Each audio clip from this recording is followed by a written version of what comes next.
tem alguns perigos que nós temos que evitar com relação à experiência do arrependimento. Primeiro, não confunda arrependimento com sentimento. Não confunda. Eu me lembro uma vez que eu fiquei com muita raiva de um outro pastor. Eu era moço, pastor moço. Não quer dizer que depois de velho eu não fico. Eu continuo ficando com raiva de alguém. Mas eu me lembro bem dessa experiência. Um pastor que eu era novinho no ministério, ele me ofendeu publicamente numa reunião lá. E eu estava com raiva dele, muita raiva dele. E eu me lembro exatamente o momento. Eu estava na minha motinha, tinha uma Hondinha 125, estava indo de casa para o seminário da aula, e a minha cabeça estava a 1000 por hora, eu sentindo que aquela minha ação, aquele meu sentimento de ódio contra aquele pastor não era de Deus, mas eu não estava sentindo a menor vontade de me arrepender. Não estava. Você sabe como é isso, né? E é ruim quando chega alguém e estraga, né? Aquele gostinho de você ficar com raiva, né? E Deus estava querendo estragar aquele meu prazer secreto de justiça ofendida. Não é isso que acontece? Às vezes a pessoa ofende a gente, você se sente ofendido, né? E você se sente no direito de ficar com raiva. E quando chega alguém e faz você perdoar a pessoa, ela estragou, né? Aquele gostinho que você estava sentindo de ficar com raiva. Então eu estava pilotando a moto, indo, e Deus na minha cabeça, até que eu entendi, eu tinha que me arrepender. E eu disse, Deus, eu perdoo esse pastor agora. Não estou sentindo a menor tristeza, não estou sentindo nada agora. Mas eu sei que eu tenho que fazer isso. Então eu quero perdoá-lo agora. Eu estou arrependido dessa raiva que eu estou sentindo e eu quero dizer que eu o perdoo agora. Não demorou, não cheguei no seminário e a raiva tinha saído do meu coração. Você não precisa esperar sentimento, porque arrependimento é uma decisão, é uma atitude que você... É uma mudança de mente, não é questão de você sentir que você tem que perdoar, você sentir vontade de perdoar, você tem que pedir perdão e se arrepender, porque Deus diz que você tem que se arrepender. E nem sempre a gente tem vontade de fazer o que Deus diz, a gente sabe que está ali e sabe que tem que fazer. Então não fique esperando sentir vontade de se arrepender. Se arrependa, é uma atitude que você toma, é uma decisão que você toma. É um caminho que você escolhe. Mas você não é calvinista? Você está falando de escolha, de decisão aí? Virou arminiano, livre-arbítrio, né? Os calvinistas sempre acreditaram nisso. Sempre acreditaram na Bíblia. Que Deus chega para nós e manda em verdade que a gente se arrependa. É claro que depois que você se arrependeu, depois que você fez tudo certo, você vai olhar para trás e vai dizer, Deus, se não fosse o Senhor que me tomou pela mão e me guiou e fez isso comigo, eu jamais teria me arrependido. Mas enquanto você não olha para trás, você está olhando para frente, você tem que se arrepender. Escolha, decida, é o caminho do arrependimento. Depois você vai olhar para trás e vai ver que foi Deus que levou você a fazer isso, mas no momento você tem que fazer isso. Então cuidado, não fique esperando o sentimento, é uma decisão que você tem que tomar. Outro perigo aqui é a introspecção mórbida.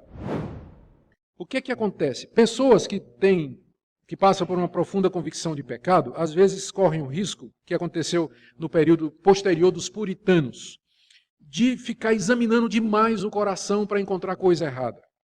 Eu passei por um período desse quando era novo convertido. Eu tinha uma consciência tão clara da santidade de Deus e do meu coração pecaminoso, que eu gastava, às vezes, horas durante o dia, prostrado diante de Deus, examinando as coisas mais profundas do meu coração para ver se tinha alguma motivação errada, alguma coisa errada para eu poder confessar. E o que acontece? Eu caía num labirinto. Como diz o profeta Jeremias, enganoso é o coração, mais do que todas as coisas, e desesperadamente corrupto. Quem conhecerá? Um dos problemas trazidos pelo pecado é que ele afetou a sua capacidade de autoanálise. Por mais maduro que você seja, por mais esclarecido que você seja, você nunca vai conseguir entender completamente as intenções e motivações do seu coração. Então vai ter que ter uma hora que você vai dizer a Deus, Deus, você vai ter que orar como o salmista, perdoa os meus pecados ocultos. Lembra do Salmo? Que Davi diz assim, Senhor, perdoa os meus pecados ocultos, porque eu não consigo ver tudo de errado que eu faço. Eu não consigo perceber todas as intenções do meu coração. Então já me arrependo aqui a granel, né? A gente peca no varejo, mas às vezes tem que pedir perdão no atacado. Porque você não vai conseguir.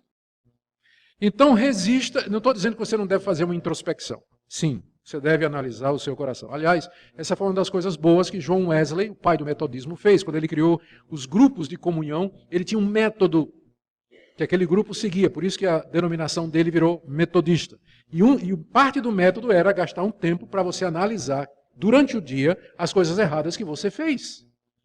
Você fazer um levantamento diário de todas as suas ações. Isso é bom, mas você pode correr o risco de mergulhar demais no poço sem fundo que é o seu coração. E se desesperar e ficar confuso. Então, se você vai fazer isso, você tem que fazer isso à luz da doutrina da graça e da cruz. Que Deus lhe perdoa e que você é justificado pela graça, não por obras. Você não é justificado pela introspecção do seu coração e você não é justificado pela sua capacidade de confessar os pecados, mas pela misericórdia de Deus em Cristo Jesus. Então não perca de vista a cruz na hora do arrependimento, senão é desespero.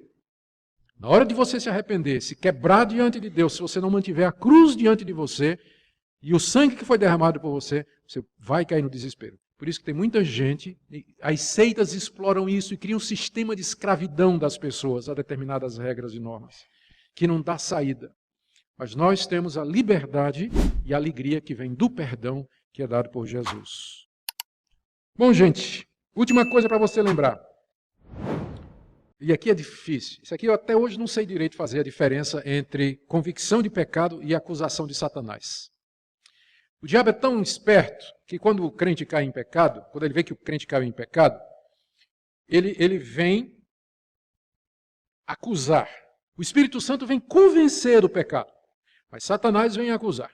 E às vezes você não consegue perceber muito a diferença, porque o Espírito Santo vai dizer assim, é mais ou menos assim, você pecou. Você pecou contra Deus, pecou nisso, pecou naquilo, não é? E o Espírito Santo vai nos convencer de que nós pecamos. O diabo vem dizer a mesma coisa, você pecou. Só que o Espírito Santo vai dizer assim, você pecou, mas Cristo morreu por você. Você pecou, mas se confessarmos os nossos pecados, Ele é fiel e justo para nos perdoar os pecados e purificar de toda injustiça. Você pecou, mas Deus é misericordioso e bom, Ele sabe quem é você. Ele pode perdoar você. É isso que o Espírito Santo vai dizer.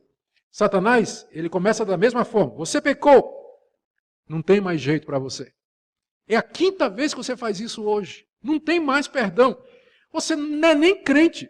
Nem adianta orar para Deus. Deus está muito furioso com você. Percebe qual é a diferença? A diferença entre convicção de pecado e acusação de Satanás parece muito uma coisa com a outra.